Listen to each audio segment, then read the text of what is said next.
Teddy Jackson, Hart, is a lovable screw-up who works as a salesman for Marty's Gym. He uploads videos online promoting outlandish fitness ideas which are borderline dangerous. On his wife Lori's, Jasmine Matthews, birthday, he books a cabin in Onancock, Virginia for a romantic getaway, but before that, he goes to talk to Marty about his brilliant business idea, no-contact boxing. The gym owner is bewildered at the concept and berates Teddy about the flyers he made as they don't have the gym's address or phone number. To make Teddy's day worse, he ends up firing him. Elsewhere, we are introduced to Randy aka the Man from Toronto, Harrelson, a dangerous criminal who specializes in torture. On an assignment, he extracts information from a man with just his terrifying words. Teddy comes back home but doesn't tell Lori that he's out of a job and the two prepare to leave. Meanwhile, Toronto gets a call from his handler who assigns him a two-phase information extraction job worth $1 million each, also in Onancock. The couple arrives at the destination and Teddy leaves Lori in a day spa for 2 hours. He then goes to check out the cabin to make sure it is perfect before his wife arrives. Unfortunately, due to the blurry reservation page, Teddy drives toward the wrong cabin, which turns out to be where Toronto is supposed to carry out the extraction. The person who greets Teddy mistakes him for a criminal and clicks his picture to send to his superior. Teddy, unaware of the situation, checks out the cabin and is shocked to find a beaten and tied-up man in the basement. Realizing that there has been a mistake, Teddy plays along for the fear of his life and subtly tries to convince the hostage to speak up lest they both be killed. As he acts the bad guy, he somehow manages to extract the information, which is a code, but the FBI raids the place before any further developments can take place. The feds talk to Teddy and reveal that they know he's not the criminal. They let him know that his picture was sent to a Venezuelan colonel, Sebastián Marín, by the man who let him into the cabin. The colonel is a wanted man as he staged a coup to overthrow his own government. It was prevented by U.S. intelligence, but he escaped with his wife. The Man from Toronto was the only way to bring out Marín. They request Teddy to continue acting like a criminal and meet the colonel in Washington, D.C. the next day. After being told that there are lives at stake, he agrees but asks for a few tax and debt-related favors in return.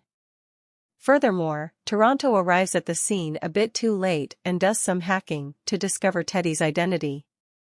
Meanwhile, an FBI agent is stationed with Lori to escort her to D.C. for a shopping spree.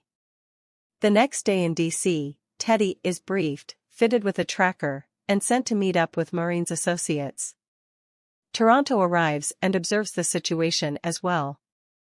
Unaware of the second phase, Teddy is shocked to find that he's to fly to Puerto Rico to extract information from another target before he can meet the colonel. Toronto hijacks the car of the agent overseeing Teddy, chucks him out and follows Marín's party. He shows up to confront Teddy mid-flight and amid the confusion, a fight ensues which nearly kills everyone.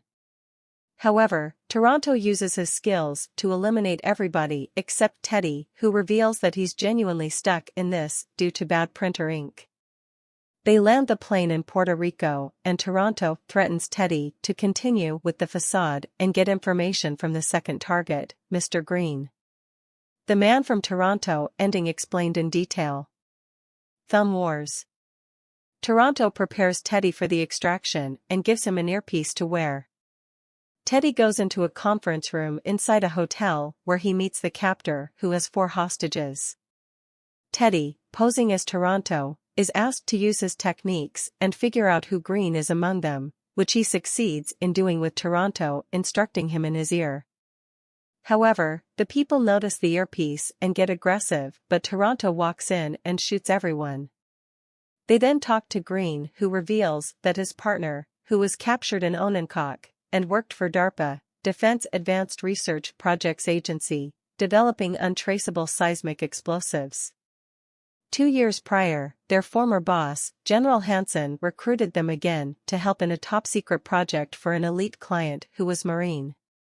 They had plans to bomb the Venezuelan embassy in Washington, which led to Green and his partner installing fail-safes for the detonator, a coded sequence, and Green's thumbprint.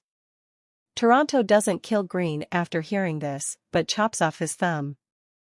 Teddy is shocked, but before they can go further, they are attacked by the man from Miami, another assassin sent in by the handler to ensure the completion of the job. After a prolonged shootout sequence, they manage to secure the thumb-in.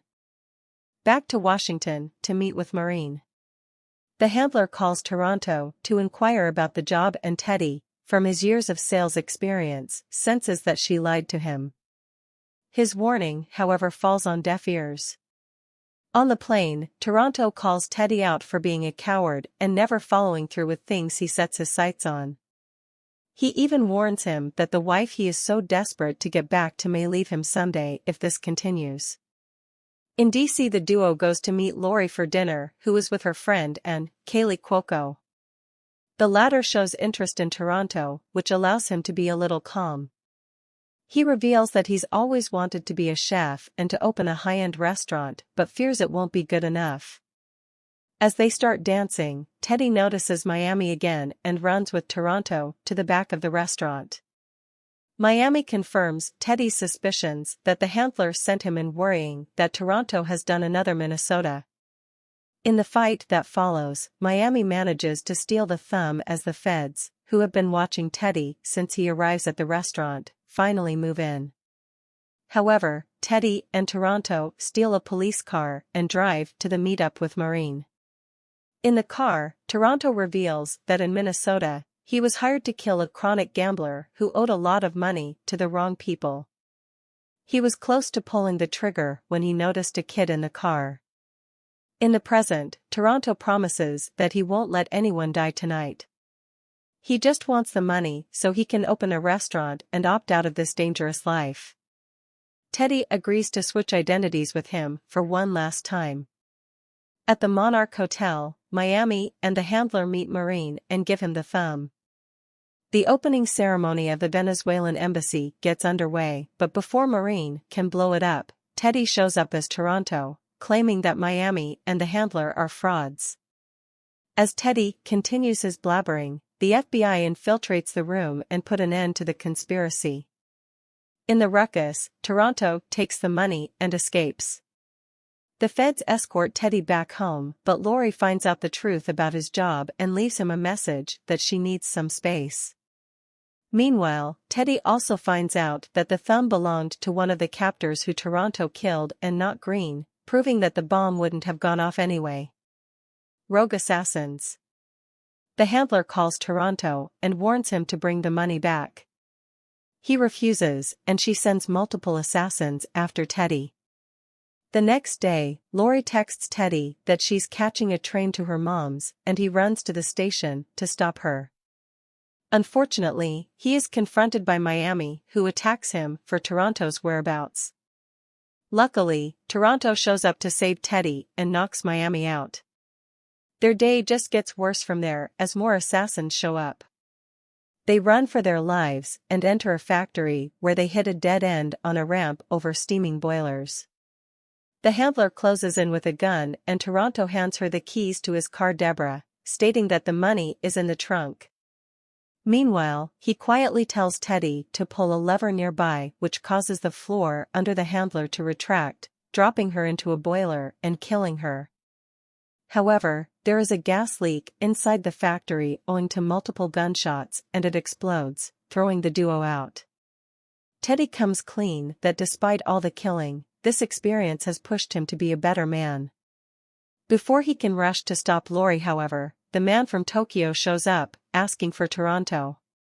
However, he is nowhere to be seen but drives in with Deborah to run over the Japanese assassin. He hands Teddy the car to go stop Lori as the police close in. In a rush, he accidentally parks the car in the middle of a railway crossing and runs to apologize to Lori, telling her that he needs her. Meanwhile, the train arrives and crushes Deborah, leaving crumpled metal in its wake. As Lori and Teddy look on horrified, the police apprehend Teddy. The plot then experiences a time jump to a year later. Lori is pregnant and is dating Toronto, and they all dine in his new high-end restaurant.